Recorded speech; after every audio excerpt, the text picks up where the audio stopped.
and you are at Wounded Witness, the challenge of vicarious trauma and moral injury. Yeah, you just push it. Okay, ooh, now you can really hear me. I'm going to move that away. Okay, hi, my name is Elana Newman, and I'm with the Dart Center for Journalism and Trauma. I'm the research director, and you are at Wounded Witnesses, the challenge of vicarious trauma and moral injury. And I'm really excited to be here with my esteemed colleagues. Our goal today is for us as a panel and for you as a community to think carefully about the impact of trauma on individuals and on newsrooms in terms of occupational health, mental health, safety, and security. And I'm really going to push us as a group to focus on organizational solutions. There are a number, including tomorrow, of workshops on self-care, and that's one solution, but I really want us to talk about the industry and really push us to think about new solutions for these issues. And I'm also going to ask us to really think about what are we talking about here, because the more specific we can get in understanding the impact on mental health, the more likely we are to have new solutions. So I want to start with, and the panelists will introduce themselves the first time they speak. I'd like to begin with asking all of you to describe what occupational and mental health concerns you're seeing. Hannah, you've been interviewing journalists for your book. What are you hearing about mental health in your interviews? Yeah, thanks, Elana. My name's Hannah Storm. I am a media consultant, former director of the International News Safety Institute, and founder and co-director of Headlines Network. I'm just going to pause for a moment, and I just want to give you a little tiny bit about my background. I've been a journalist for almost 25 years, and in that time I've experienced sweaty hands like I am right now. I'm just acknowledging my sweaty hands because actually I think it's really important that sometimes we do that and we kind of acknowledge where we are in our bodies and our mental health. But in the time of my career, I've experienced vicarious trauma, moral injury, PTSD, complex PTSD. I've been raped by somebody connected with my journalism as a source, and I've experienced toxic newsrooms and bosses who didn't help me. I felt huge silence, I've experienced burnout, and I felt very, very alone. In the work I've done in the past few years, speaking openly about my PTSD, I've met with many, many journalists. We're all different. We all have different experiences. We all have mental health. It's the flip side to physical health as well. And what I've heard time and time again is a couple of things. One is that sense of people are still scared about speaking about their mental health for fear of repercussions on their reputations, on their future deployments, on their promotions as well. As Elana alluded, I'm writing a book for Routledge, a practical guide to mental health and journalism at the moment, and I've interviewed around 40 people from around the world for that book. It's been absolutely fascinating. There are 5 mini points that I just wanted to make that I've heard from that. One is that point of many people are scared about speaking about their experiences. The overriding point, I guess, is that many people are exhausted. You know, research shows us that journalists are largely resilient, but our ability to cope is being compromised by relentless breaking news, by the newsroom cultures, by attacks on us, and by resources that are being compressed. The conversations are becoming more common, more normalized, which is fantastic, but there's still that marginalization. There's still that sense by many people that they're worried about sharing their experiences. Issues such as moral injury, vicarious trauma, the real-life impact on people's mental health of online harassment are massive. But this comes back to the culture. We can manage if we have cultures that support us. We can manage if we have coping mechanisms in place that protect us. What we need really is newsrooms that recognize us as human beings. Kim was on Kim, who's over there, who works for the Self-Investigation, was on a panel earlier on today where they were talking about the human beings in journalism, and that's super important. So it comes back to the cultures, and it comes back to empathy. That empathy that makes us good journalists, connecting with our sources and our stories, is empathy that we can turn back on ourselves and support ourselves from a mental health perspective and support the colleagues around us. That is enough of me, but hopefully that gives you a sense of kind of where I'm at with the conversation. Do you have anything to add before we move on, either of you?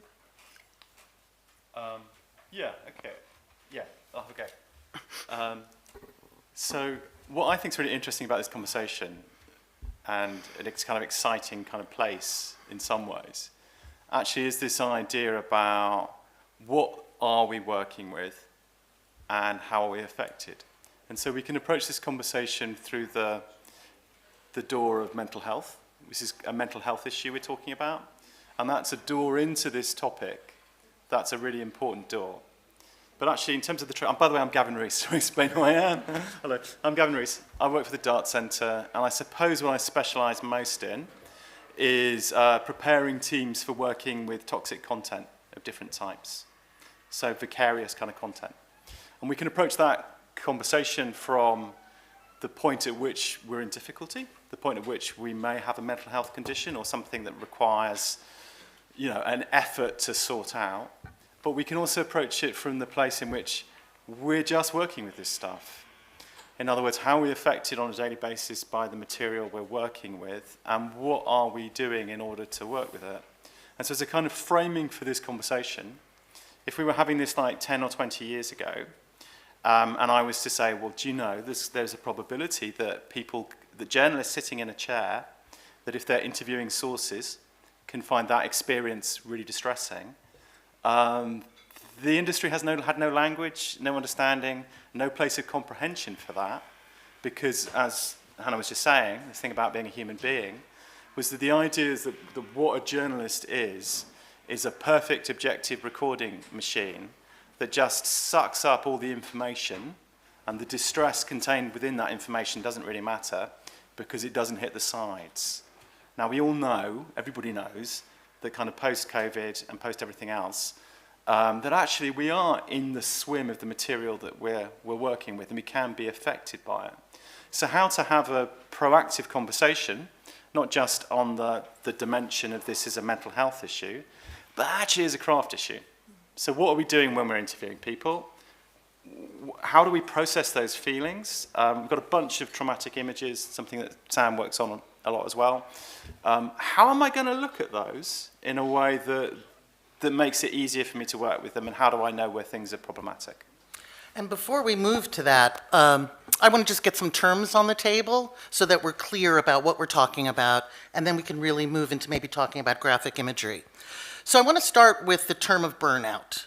Burnout is actually something we talk about, it's since COVID in particular. It's not a psychiatric condition, it's a syndrome, and the World Health Organization has said that it is a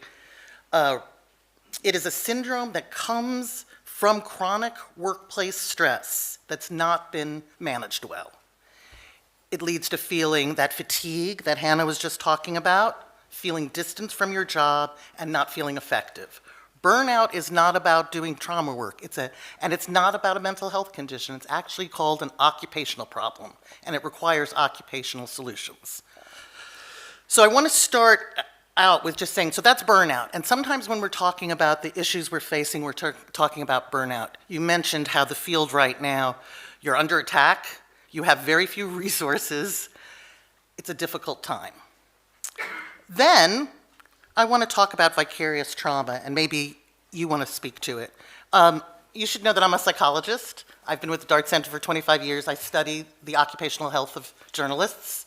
And vicarious trauma was originally a term that was both used positively and negatively to talk about therapists and to talk about the transformation that comes naturally as a result of empathetically engaging with the survivor of violence.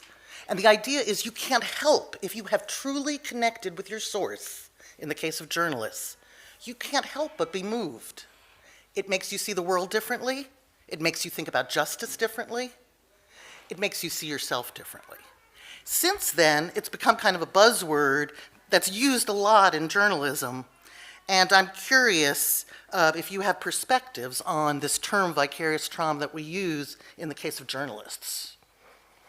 I can have a go here, having been quiet. Hi everyone, I'm Sam Dubberley. I run a team at Human Rights Watch, so not strictly journalism, but very much involved in documentation in a very similar way to journalists do. I run a team called the Digital Investigations Lab, so we're a team of 8 who spend our time looking at human rights violations and violations of international humanitarian law, war crimes, so on and so forth. Before then, I worked as a journalist looking at imagery, so I realized just recently I've been working with traumatic imagery basically for 20 years, since the invasion of Iraq 20 years ago. It's a realization recently. So I've always been around graphic imagery. My whole career has been around graphic imagery, and I think there are some things that you allude to, Elana, around how, I think what's happened definitely over the last 20 years is this kind of acceleration of the availability of graphic imagery. Since Gavin and I were on a panel here, 6 years ago in this room, I think we were talking about exactly the same thing, and I realize it's only just accelerated even more. Like this availability of graphic imagery that we're working with all the time is around us even more than it ever was. I think my one kind of concern around the term vicarious trauma a little bit is that buzzwordiness of it, right? This is about how we do this work. For me, is like we look after our mental health and mental well-being, and show that vulnerability that you did, Hannah, that we all have to. And I've been starting to talk around this with my own team and my own colleagues to actually make sure that we do this work sustainably. And I think I'm worried that sometimes we think about this term in terms of not doing the work at all. So I think, and I worry also around the term, I guess, resilience a little bit. And this is where I think we should get into through this is building self-resilience. Well, actually we work in organizations or we will work around other people. So how do we actually ensure the well-being of our teams? And what can we do as leaders? And, somebody who's a leader of a team, but is also trying to push change in terms of, dealing with graphic imagery and moral injury, which I think is starting to come into play in the human rights space as well very much, which we'll get on to. Push that change in the organization I'm working with. And it's not only in my team of 8 where we're talking about vulnerability and what we're experiencing so that we can support each other, create a culture of looking after each other. That's no good if it's just in my team of 8 people. What about the other 550 people who work for Human Rights Watch, and how can we push that forward? So that's my little kind of concern about these buzzwords as you kind of raised it. And what do we do as organizations to address those? Yeah, and I particularly think that each of these have different solutions, and that's why it's important that we are clear and that we learn from each other, and we're talking about the same thing. Since we're talking about graphic imagery, let me start with maybe Sam or Gavin. We hear about graphic imagery being toxic, and clearly we see more and more of it. But why now? How much is toxic? Can you look at pictures without it affecting you? And then what are the tips for organizations? And either of you can... Obviously, you can fill in the gaps. Yeah. Missed the bits I missed. Whoops, sorry. So this is kind of complicated. So I think the first thing to start with is maybe the word distress. And one of the difficulties and the problems we have with this conversation is that often people equate distress with pathology. So in other words, that's also relevant to this idea of toxic. So say I've got an image that I'm looking at, and it brings up kind of feelings in me. Those feelings could be a range of different feelings, but likely to be some kind of distress reaction. So, which is a bit weird, and maybe that needs a bit of explanation. So say, for example, I'm looking at an image on the screen of a war crime that happened 6 months ago, 2,000 kilometers away. Intellectually, my brain knows that that's happening very far away and the event is past. But my body doesn't necessarily know that. And if you think about things like an Al-Qaeda, like a beheading video or something really horrible, then I could have a level of distress that's not just simply a function of the fact that I'm looking at something horrible, but it could be that my system is wondering, is there somebody in my environment who's kind of holding a knife, that kind of thing. So there's a kind of context and meaning to the images as well. And it's not just what's in the pictures.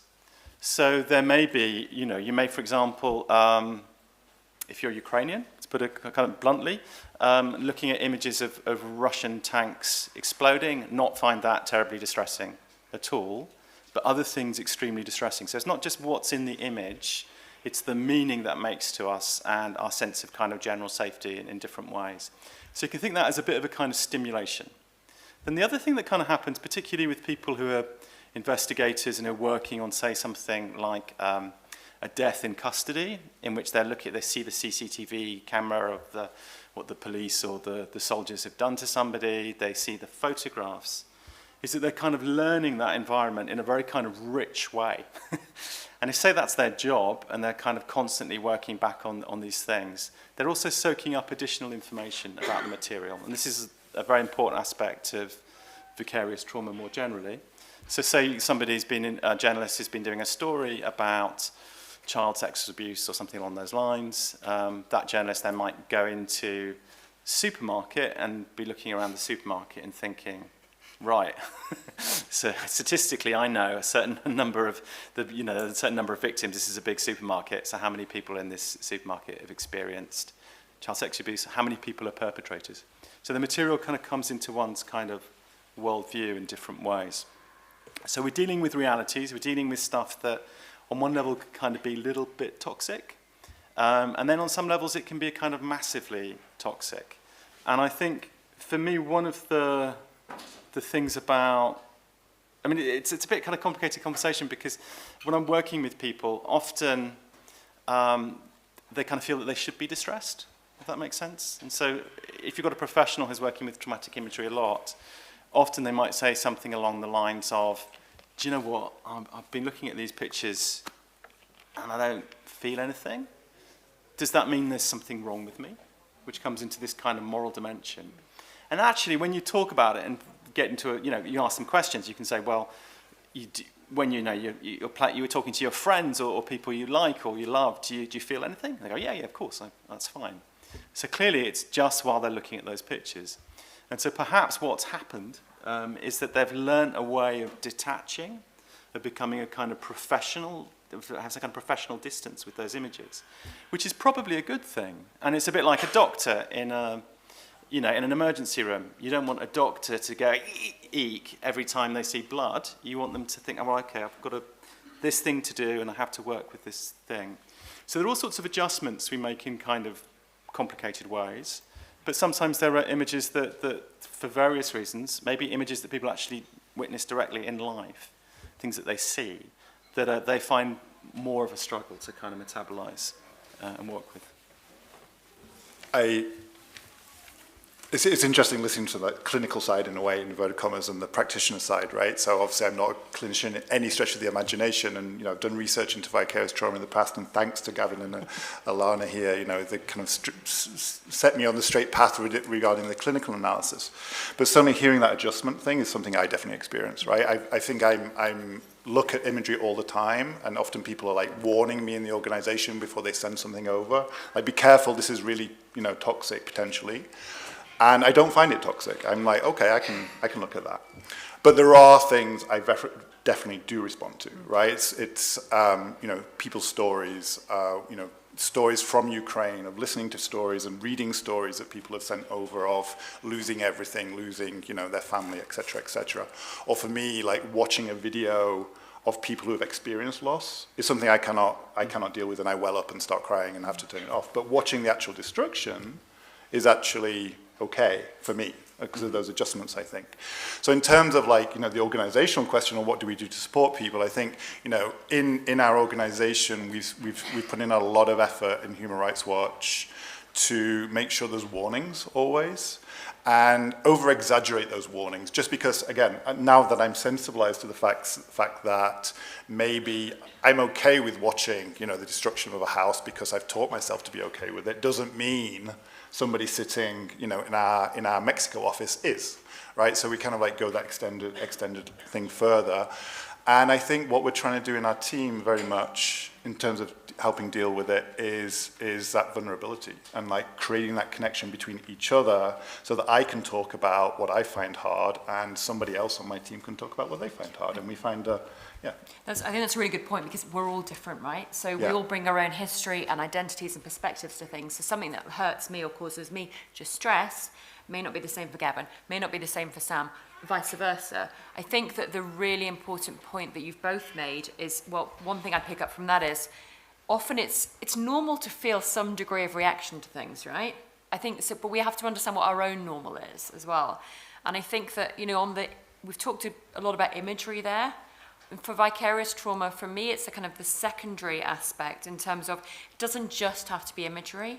It can be things like, you're interviewing a survivor of some awful trauma, or you're hearing some audio, or you're reading court reports, or you folks have done huge amounts of research into rights abuses. So it's not just the imagery, and I think that's super important that we kind of start to be more aware of that as well. And content moderators. Content moderation, Hearing definitely. vile stuff all time and time We've again. created some resources, and thanks to Sam as well. I mean, Sam was pretty much one of the pioneers of the conversation around vicarious trauma, so he massively undersells himself, but he really was about 12, 13 years ago, around the start of the Arab uprisings.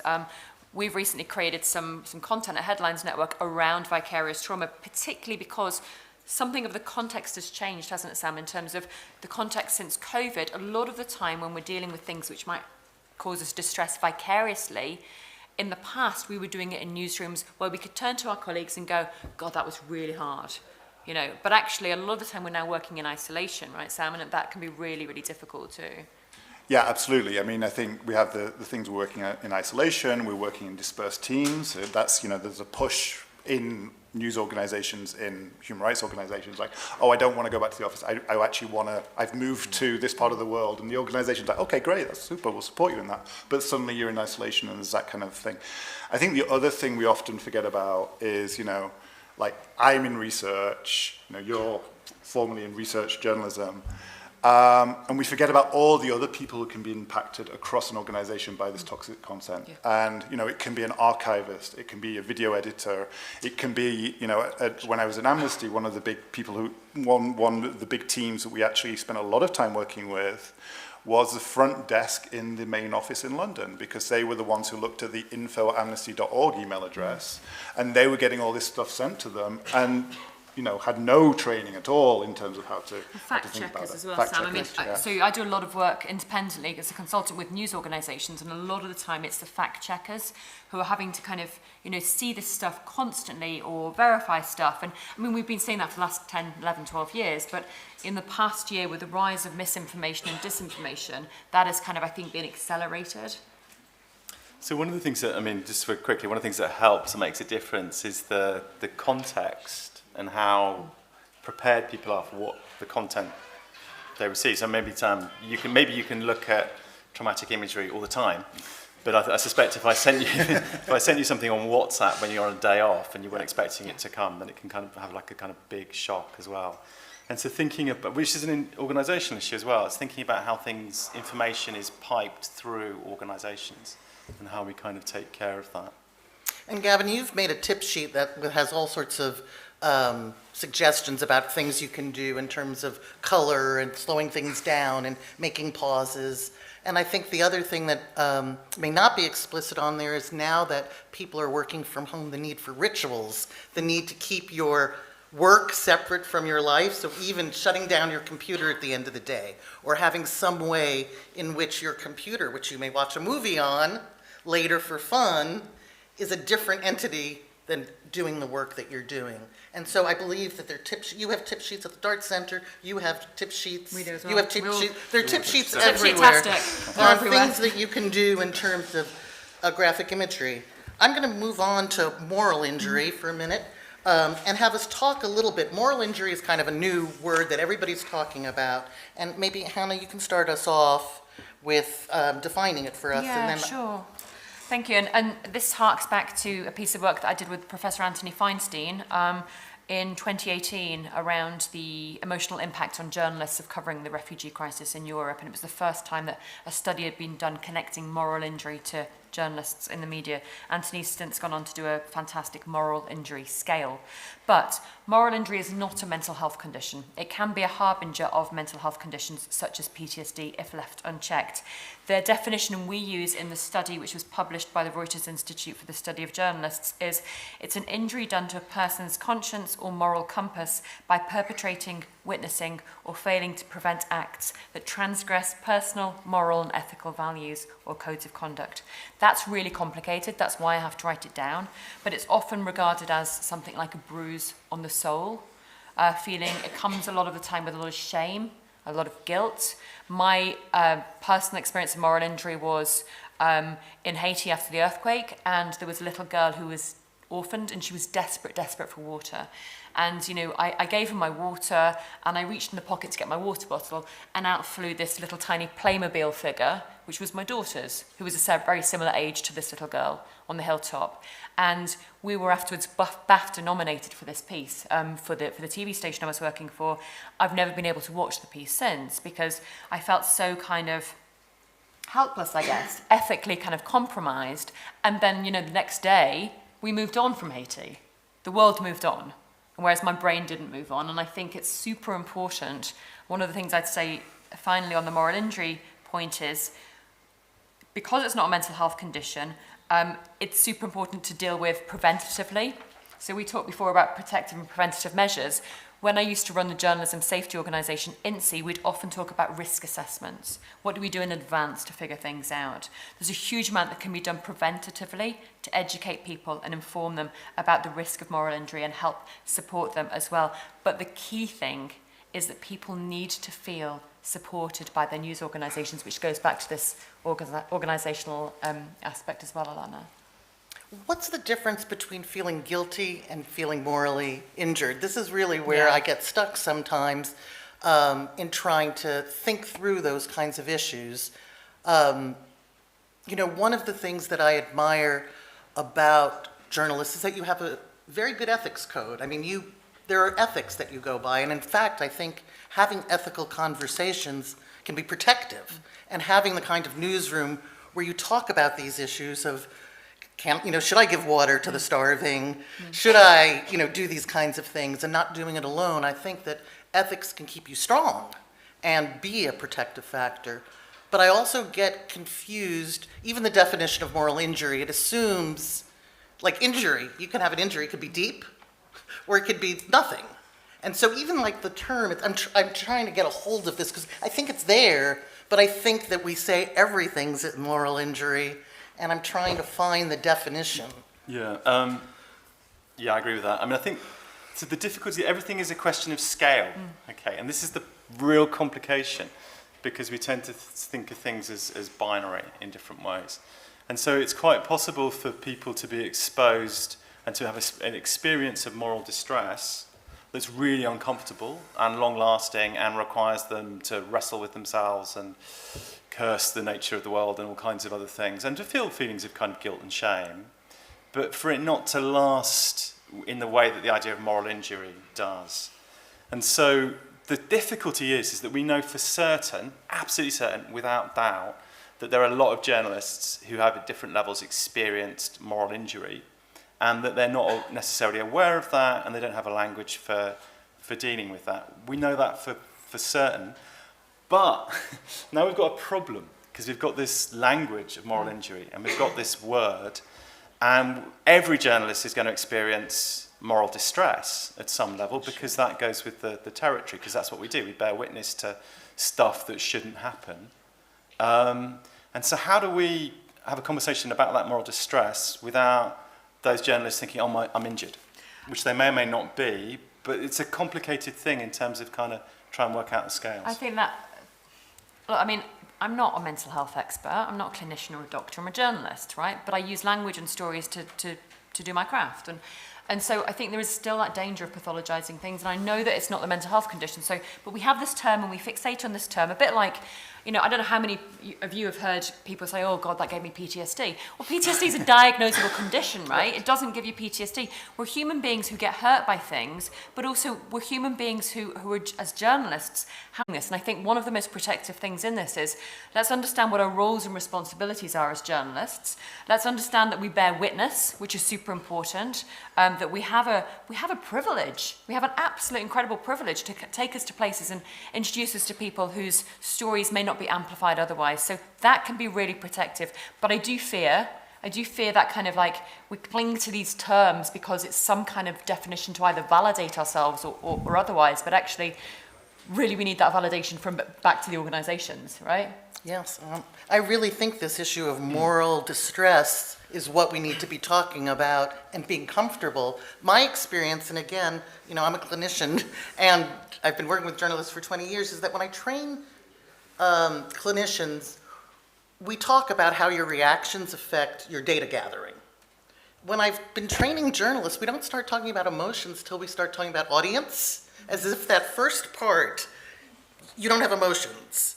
And emotions affect how you collect your data, how you interview people, how you respond, how you collect this information before you present it. And I find it sort of interesting that we don't talk about distress or reactions, and they're just natural parts of getting your job done. Absolutely. I mean, I think it's interesting looking at it through a human rights professional lens, right? It's like the human rights industry, or whatever we want to call it, working in human rights is a reaction to morally injurious events in and of itself, right?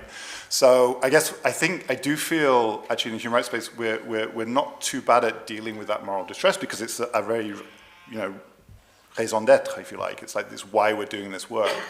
But where I do feel we experience moral distress then is when, number one, our organizations don't treat us well. Yeah. Right? It's because I'm working for a human rights organization. Our very reason of existing is to confront moral injury. Therefore, why is my organization not treating me with the respect that I feel I deserve? Or when something comes completely out of left field. And I think one incident I had where I experienced a real spiral, of a dark spiral, was we'd worked on, I'm not going to say which country it was in, we'd worked on some videos of beheadings. And bizarrely, that was fine. It was when the public reaction to that was really negative, and you're like, wait a minute, I've worked hours and hours and hours, and I was fine with working for hours and hours and hours, yet we're getting attacked online. You're like, wait a minute, that's not fair. It was literally, that's not fair, was my reaction, which is obviously very childish. But, is where it came from. So I think that's really hard. Yeah. It's interesting because Shay, the person who sort of coined moral injury for veterans, he focused on betrayal. Right. It was the betrayal piece that he thought really created. Betrayal by your leaders. Betrayal by your leaders. Yeah. But Or I think the it also audience. includes your audience. Yes. Yeah. Gavin, you were going to say something? Yeah, no, absolutely. I think that's completely right. Is that, so it says the idea of you're putting yourself in a place, you're going out there to do a job in which you're exposing wrongdoing. And part of the motivation for doing that is knowing that somebody's got your back. And if it could be the organization, it could be your boss, it could be, if you're Jonathan Shea and his soldiers, it could be the generals who sent you into the war. Of lots of times for journalists, it's like, if I publish if I can show that this is, say, for example, Russian disinformation, then everybody will understand. And then when you get the kickback from the audience, it's a very kind of deep feeling of betrayal. And I think in terms of talking about the moral injury in the media, our relationship with our audiences, how do we think and feel about all of these people who are screaming at us, is actually something we need to do more work on. Because the kind of classic response to that kind of feeling of opposition and antagonism is that we're going to go out there, we're going to switch off the trolls, we're going to report them, we're going to get rid of them somehow, or we're going to do better journalism and they'll finally be convinced.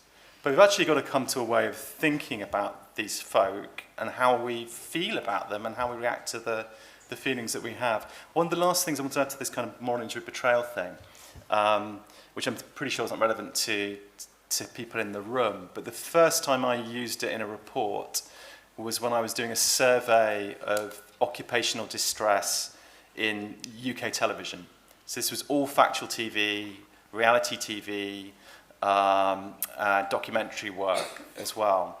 And the places it really came up in were situations in which people had been forced to go out by their managers to do things that they didn't feel were ethical, to push people to talk about things that were likely to make them break down on camera, not to have adequate time for the interview, this kind of thing, and so on and so on. Just on that note, so Anthony Feinstein, who I've mentioned a couple of times, he does think that moral injury is one of the biggest concerns and challenges of the moment. I do a lot of work on online harassment with news organisations, and the online harassment toll on people is very closely connected with the sense of moral injury. It's that sense of, our audience and the people with whom, we're supposed to connect, and the kind of the whole idea of like trust and I just want to come back to the ethical point that you mentioned before. I used to be the head of the Ethical Journalism Network, and we used to have 5 core principles. And I think often it's helpful for me to remind myself of those, because they were accuracy, accountability, impartiality, independence, and humanity. And I think often if we use those as our kind of framings for how we do our work, it can be very helpful protectively to help us manage our mental health as well. I think that's a really good point. We also know that when it comes to in-person harassment, it's more likely to be an within industry person, and talk about betrayal in that way. Sexual harassment in the news business is more likely to be from your colleague or your boss. Yeah, I mean, and that's another form of betrayal. Yeah, I mean, for me, it was a source, it was a boss, it was a colleague, it was, you name them. I mean, I think the important thing to also note here is your point about vulnerability, Sam, is the sense of, we're all of a similar age. We all kind of cut our teeth in a newsroom where you just did not admit any vulnerability. You just put up and shut up. You were, it's a still very macho industry, but I think that, you just got on with it. You actually just got on with it.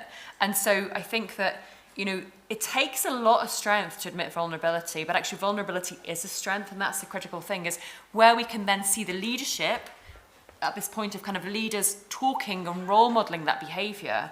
That is when we're going to start seeing that organisational and cultural change, I think. It's not just up to leaders, of course. I wholeheartedly could not agree more. My first boss was, my height, a bit heavier and very loud, and, his way of dealing it is, let's go down to the pub and have 6-7 pints. Like once on a Friday, okay, fine, but every night is not great. I think that's changing. I think that really is changing, and I think that's really important. And I think, having leaders who are open with showing vulnerability and have that, become pervasive through the whole discourse that you have. Our team meetings, we don't dive straight into like who's working on what. It's like, how are we all doing? Yeah. But there's a power thing as well, right? We have to recognise our positions of privilege. Me at the age of 46 is going to have more of a position of privilege and power than somebody who is brand new into the industry. So I note that, but I think it's super important for us to just kind of go, what's my privilege look like as a straight white 46-year-old woman, 45, nearly 46, brain, perimenopause. But seriously, I think that's a really, really important point. It needs to become pervasive throughout the industry. Yeah, can I just add something to this as well? Yes. About this conversation? So just today, there's a minister in the British government who's had to step down. He's had to resign because he's being accused of being a serial bully in different ways. And he's written this non-resignation letter, okay, in which he's saying, well, some people didn't really understand what firm management means. And one of the things I think we need to do as an industry, to do it kind of sensitively and compassionately, is to actually kind of name this. So abuse is weakness. It's easy to punch down on somebody when you have a position of power. And we not stop calling these guys, he's a really strong boss, or she's a really strong boss, because it's also, not just a male thing. And to say, no, that this is a boss that's got issues, and they're expressing their weakness through this trajectory, and therefore, as an organisation, we need to deal with this rather than indulge this behaviour. But we do indulge it in the media. The honest fact is, that within the media industry, we're very good at pointing the finger elsewhere, right? But we're not so good. And I did a Me Too in the media panel here in Perugia, I think, 5 years ago, and we were all talking about Me Too, Me Too, Me Too, and then very few of us were turning the lens back on ourselves and going, actually, how screwed up is our industry, and who are we kind of like protecting as well? So, yeah. But I mean, that's just a conversation for another day. So what I'd like to do is, before I open this up for audience, for us to open this conversation, is for each of you to maybe name your 4 tips for audience members. I can name the ones that you've said, but I'll just have you go around and say, here are the 4 things that I would recommend to deal with any of those things, and then we'll open it up for conversation. So if we can have the mic ready for someone. I can go Sam, first. you want to go first? I don't know if I'll get 4, but let's try. Let's try. I think creating connection, number 1, amongst your team, and modeling that outside your team as much as you can from whichever elevated position you're in, wherever you are in an organisation. I think that's a key to all of it. I think number 2 is, for me, making sure we don't talk about fixing people. Almost, it's like we actually don't want people to be ideally, going to speak to counsellors. It's about making sure that, talking about well-being through the organisation means that people are actually okay. I think looking after everybody in the organisation. I think number one, not just remembering it's not just about the people on the kind of front line, be that physical or digital. And I think, having systems that also think about, like IT systems that also think about, how to avoid graphic imagery and things like that. Go for it. Okay, I think one of the things that we've all got to learn as journalists is that the various capacities we have are a bit like muscles. So that's like the stress reaction, okay? I'm not a clinical psychologist, by the way. I know I sound like one, so I hang around them too much. But basically acute stress is really good if we have space to recover. So we can build our strengths to do things only if we have recovery. And so it's like a muscle. And that's the same with other things as well. So my second point connected to that is that as journalists in the media, we need to develop skills for emotional connection so that we connect with our sources. But at the same time, it's absolutely essential to couple that with skills for emotional detachment so that we learn how, if we have a tricky interview or something, we learn how to disentangle ourselves so we're not getting our stuff mixed up with the person's stuff and getting confused about what we can do. So then that's a kind of question of boundaries as well, which is maybe my third point.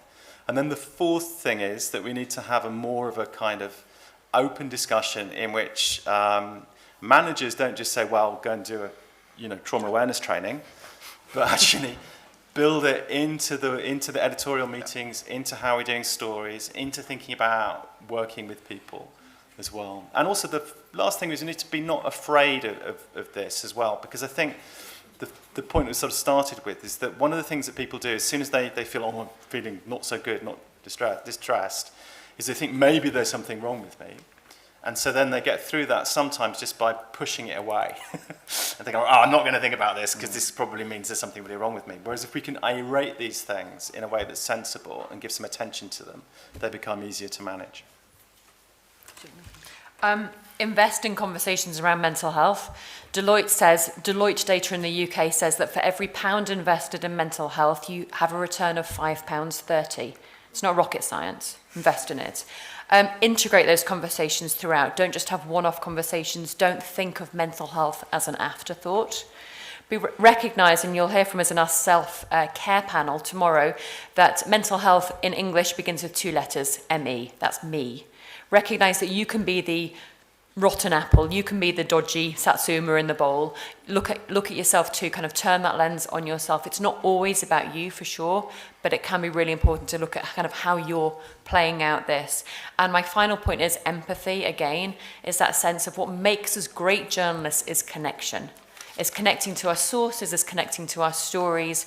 We can turn that empathy back on ourselves and onto ourselves and hold that space and have the empathy for our colleagues, listening to them, as Sam said, not trying to fix them, and creating a space where there is lack of judgment, but also where people don't have to speak unless they really want to. And we'll move to questions. I will add 2 more to that. Mentoring. I think that given how busy people are, we're losing mentors, and mentors are an important thing. Joy. When I talk to all of you and at this conference, the joy that this work brings you, the mission, you have such an important mission. The importance you have for the public. I just want to remind you the joy of craft, the joy of telling a good story. I've been going to sessions learning about this to remember the joy and to remember the mission. And with that, I will open it up for comments, conversation, and somebody will be bringing around a mic.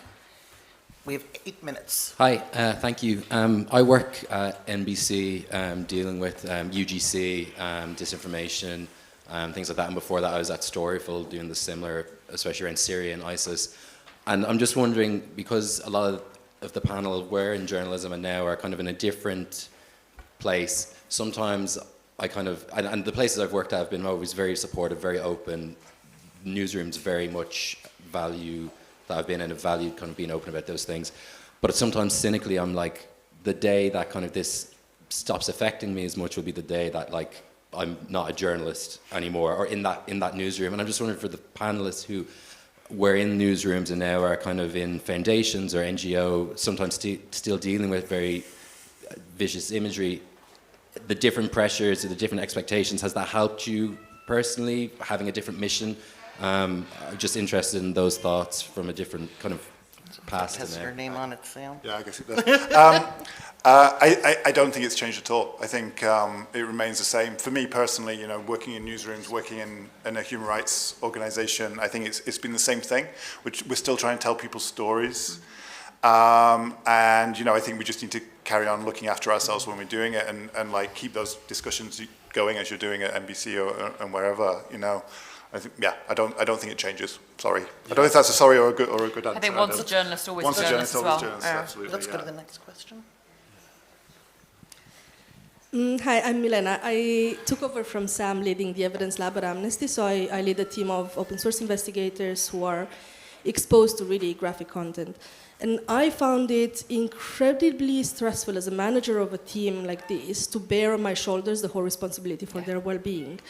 So, yeah, like how do you balance that? Obviously, like as a manager, it is my responsibility that they are well.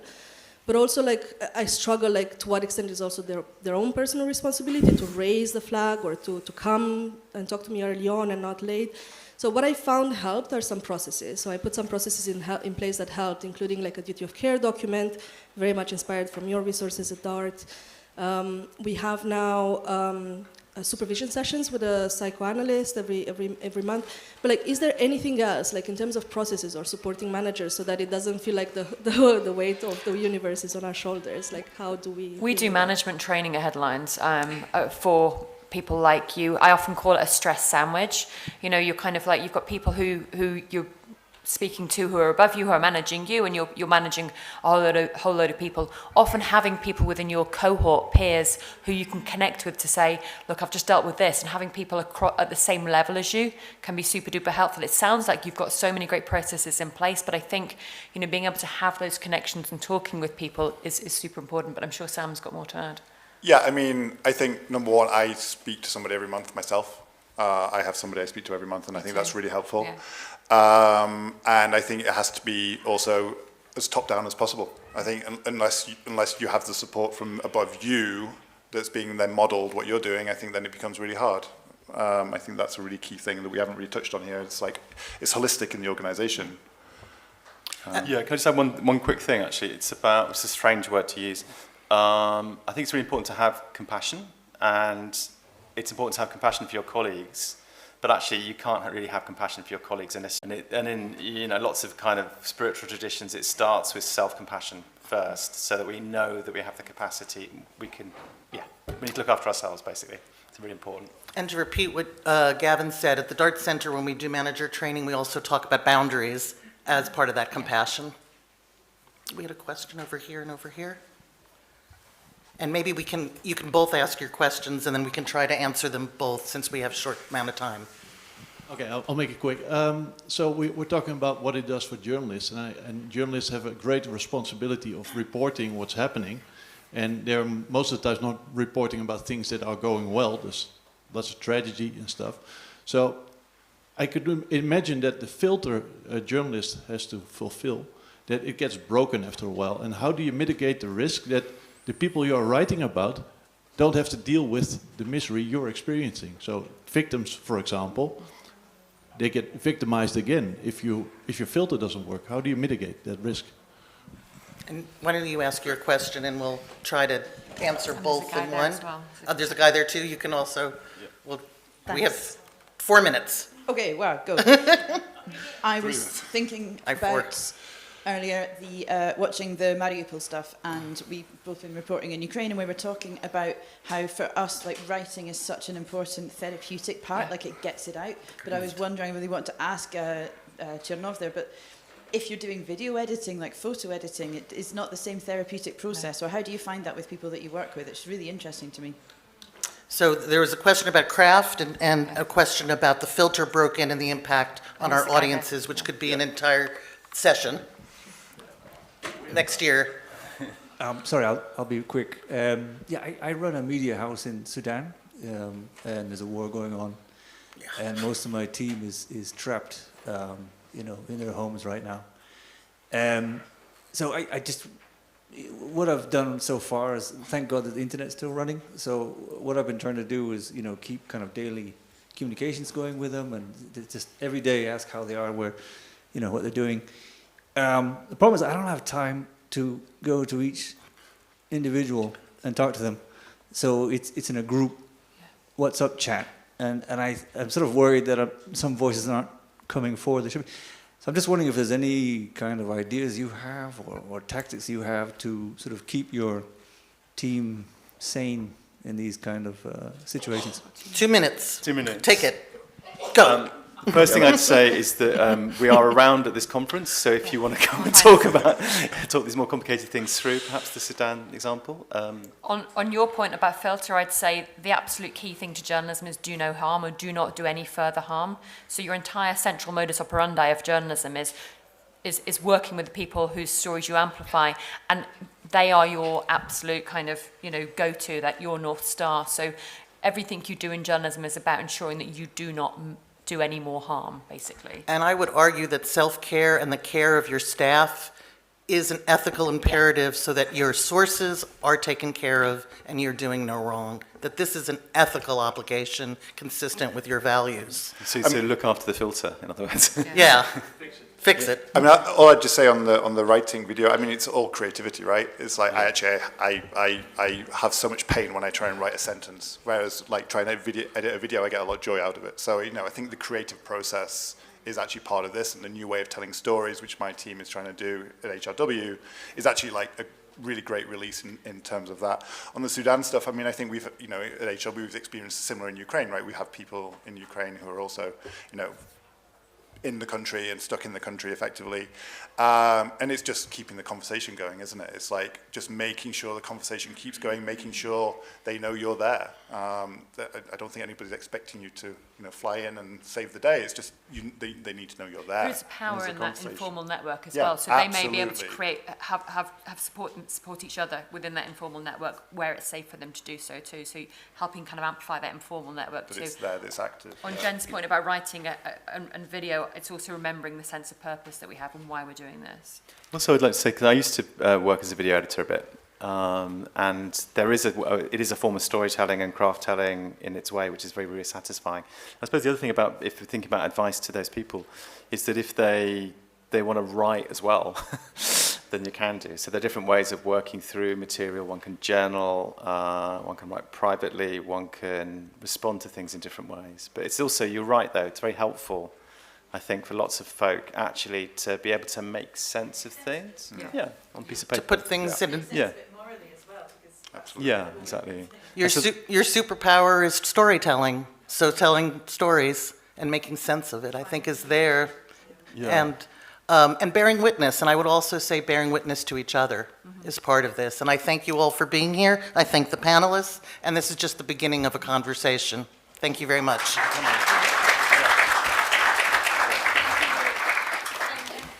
Thanks, Elana. That was, Yeah, that worked. Yeah. It's a lot. It's a lot of stuff. Thank you. Thank you all. I love you. talking about these things. Yeah, it's never enough time. No, but we got deep, which I like, that we really